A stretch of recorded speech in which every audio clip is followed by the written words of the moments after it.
Europe's Economic Commissioner Olli Rehn says he did not discuss giving a bailout to Ireland in his meeting with the country's finance minister.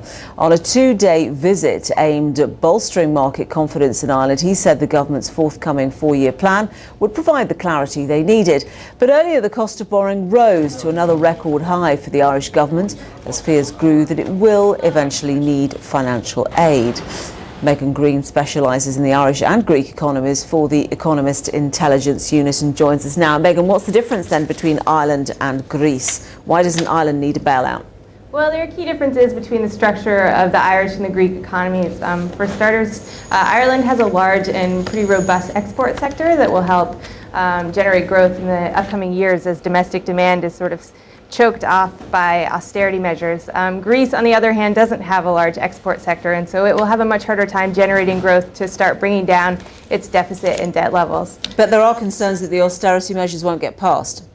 Yes, absolutely, and I think that's one of the biggest reasons why the markets haven't been at all calmed by the announcement that Ireland will be making a $6 billion fiscal adjustment next year.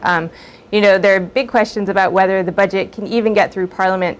On top of that, I think that there are big concerns in the markets about the health of the banking sector. And although the government has made an announcement about the final cost of the bailing out the banking sector, I think that we'll continue to see bad news coming from the banks. So is it too soon to categorically then rule out any form of bailout for Ireland?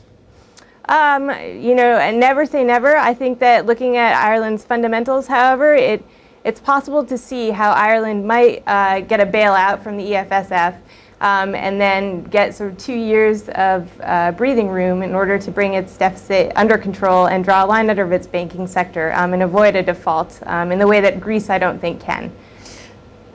These things have to be sort of managed really in terms of market perception, don't they? I mean, the difficulty is if you say that you're not bailing out Ireland, you have to second guess what the market reaction is going to be to that, whether it will be, oh good, it doesn't need bailing out, or oh dear, nobody's ready to bail it out. Right. I think that the government's doing everything that it possibly could do to try to instill confidence in the markets. Its only other chance to try to calm down investors is with this four-year budget that it's going to announce later this month.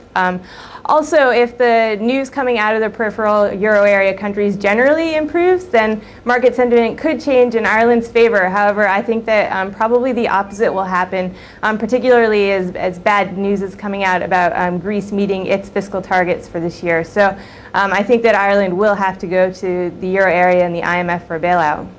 Megan, thanks very much indeed.